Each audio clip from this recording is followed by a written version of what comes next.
Perkenalkan, nama saya Dianita Rika Rosalina, nomor absen 10, kelas 11 MIPA 1.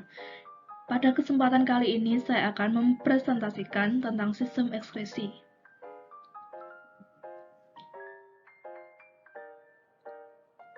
Sistem ekskresi merupakan sistem yang bertugas untuk melakukan proses pengeluaran zat-zat sisa metabolisme yang sudah tidak digunakan oleh tubuh. Fungsi dari sistem ekskresi yaitu 1. Menjaga keseimbangan kadar air dalam tubuh, 2. Menjaga suhu tubuh dan keseimbangan asam basa, 3. Melindungi tubuh dari racun-racun yang berbahaya, 4. Mengeluarkan zat metabolik yang sudah tidak digunakan.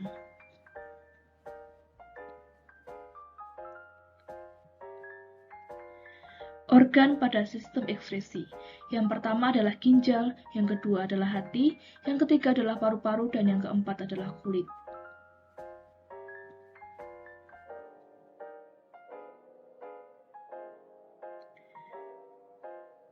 Yang pertama adalah ginjal atau ren. Struktur dari ginjal yaitu berjumlah sepasang dan terletak di dekat ruas-ruas tulang belakang bagian pinggang. Terdiri dari 3 bagian, yaitu korteks, medula, dan pelvis renalis. Pada korteks dan medula terdiri dari kurang lebih 1 juta nefron yang merupakan unit struktural dan fungsional terkecil dari ginjal.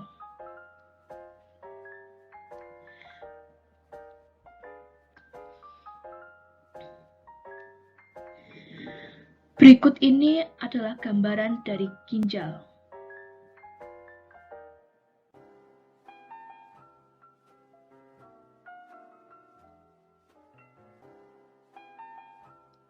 Nefron ginjal.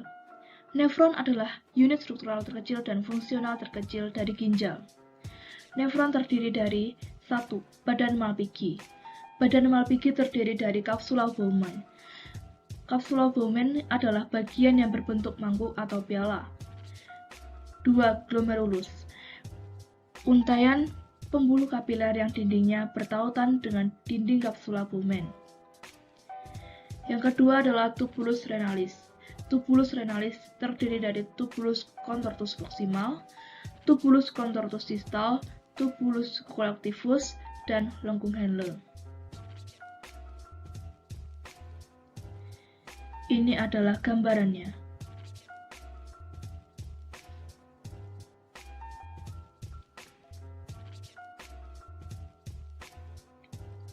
Fungsi ginjal.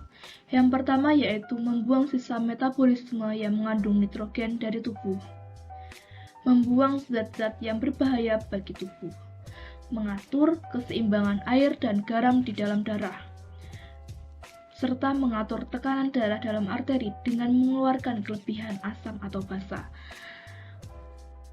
serta membuang kelebihan bahan makanan tertentu seperti gula dan vitamin.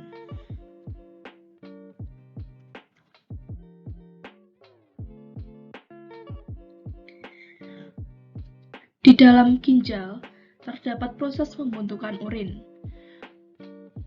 Urin terbentuk melalui 3 tahap, yaitu yang pertama adalah filtrasi, yang kedua adalah reabsorpsi, dan yang ketiga adalah augmentasi, seperti pada gambar berikut.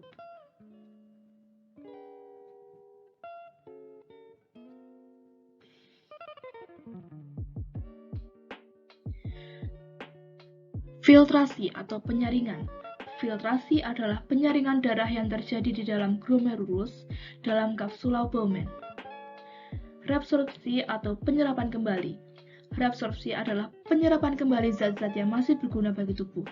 Terjadi di tubulus contortus proximal sampai di lengkung Henle. Augmentasi atau pengumpulan. Augmentasi adalah proses penambahan zat-zat yang tidak diperlukan oleh tubuh ke dalam tubulus contortus distal.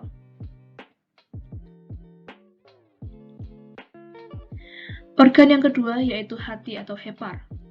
Karakteristik dari hati yaitu hati mensekresikan kurang lebih setengah liter empedu setiap hari. Empedu adalah cairan kehijauan berasa pahit dengan pH 7-7,6. mengandung kolesterol, garam mineral, garam empedu, serta bilirubin dan biliverdin. Empedu disimpan di dalam kantong empedu atau vesicula vilea dan dikeluarkan ke usus halus untuk membantu pencernaan. Empedu berasal dari penghancuran hemoglobin eritros yang telah tua dan telah dirombak oleh sel histiosit. Hati menghasilkan enzim arginase yang berasal dari penguraian asam amino yang disebut deaminasi. Kemudian, hasil dari deaminasi adalah ornitin akan mengubah asam amino menjadi citrulin, lalu citrulin akan mengangkat amonia menjadi arginin.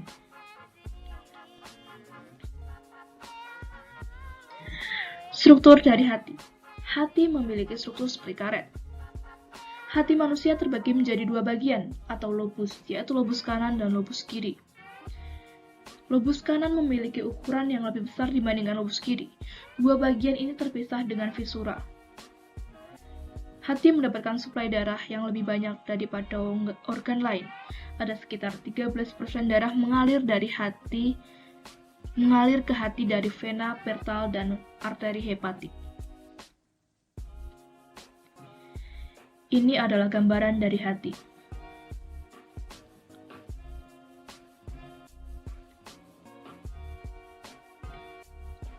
Fungsi dari hati yaitu menghasilkan empedu yang berasal dari perombakan sel darah merah, membentuk protein tertentu dan merombaknya, menetralkan racun yang masuk ke dalam tubuh dan membunuh bibit penyakit, tempat untuk mengubah provitamin A menjadi vitamin A, mengubah zat gula menjadi glikogen dan menyimpannya sebagai cadangan gula, tempat pembentukan protrombin yang berperan dalam pembekuan darah.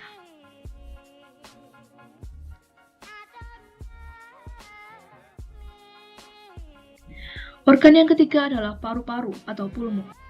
Struktur dari paru-paru yaitu terdiri dari dua bagian, yaitu paru-paru kanan yang memiliki 3 gelambir dan paru-paru kiri yang memiliki 2 gelambir. Di dalam paru-paru terdapat alveolus. Organ paru-paru dilindungi oleh pleura. Fungsi dari paru-paru yaitu untuk mengeluarkan karbon dioksida atau CO2 dan uap air atau H2O.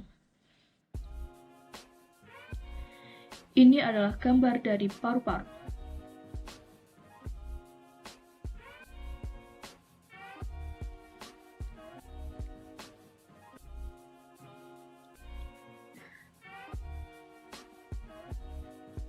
Di dalam paru-paru terjadi proses pertukaran antara oksigen dan karbon dioksida. Setelah membebaskan oksigen, sel-sel darah merah merangkap karbon dioksida sebagai hasil metabolisme tubuh yang akan dibawa ke paru-paru. Di paru-paru, karbon dioksida dan uap air dilepaskan dan dikeluarkan dari paru-paru melalui hidung.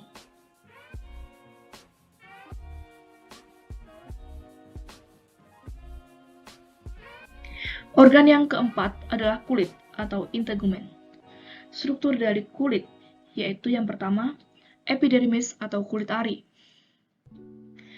Epidermis atau kulit ari terdiri dari stratum corneum atau lapisan tanduk. Merupakan lapisan yang tersusun dari sel-sel mati yang selalu mengelupas. Stratum lucidum, yaitu lapisan yang berwarna bening. Stratum granulosum, yaitu lapisan kulit yang mengandung pigmen melanin. Stratum spinosum, yaitu lapisan sel berduri yang sel-selnya masih mempunyai kemampuan untuk memperbanyak diri. Yang terakhir adalah stratum germinativum, yaitu lapisan kulit yang selalu tumbuh membentuk sel-sel baru ke arah luar. Yang kedua, dermis atau kulit jangat atau korium, terdiri dari pembuluh darah, akar rambut, ujung-ujung saraf, kelenjar keringat atau glandula sudorifera, lalu kelenjar minyak atau glandula sebese, lalu yang terakhir adalah lapisan minyak subkutans. Yang ketiga, lapisan hipodermis atau jaringan subkutan. Pada lapisan ini terdapat jaringan lemak atau adiposa. Berikut ini merupakan gambaran dari kulit.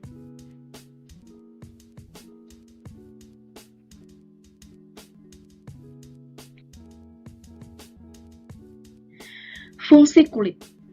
yaitu mengeluarkan keringat, alat pengatur suhu tubuh, tempat penyimpanan cadangan makanan, alat indera peraba, alat pelindung untuk mengurangi hilangnya air dari dalam tubuh, serta pelindung tubuh dari gesekan, penyinaran sinar matahari atau ultraviolet, zat kimia, dan lain-lain.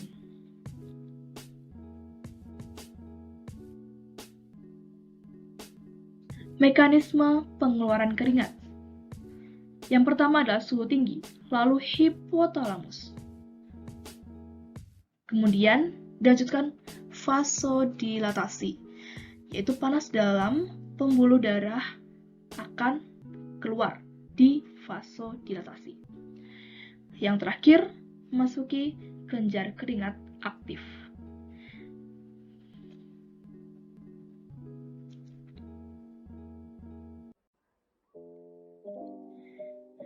Faktor pengaruh pengeluaran keringat.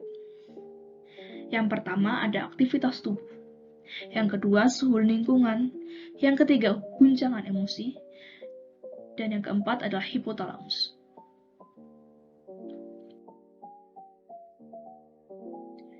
Gangguan pada sistem ekskresi. Gangguan pada sistem ekskresi organ ginjal, yaitu albuminuria, batu ginjal, dan nefritis. Organ hati, yaitu sirosis, hepatitis, dan kanker hati. Paru-paru, yaitu TBC dan asma. Kulit, yaitu jerawat dan alergi.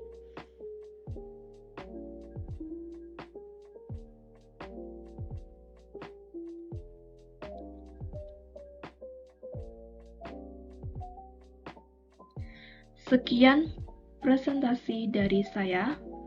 Kurangnya mohon dimaafkan. Terima kasih.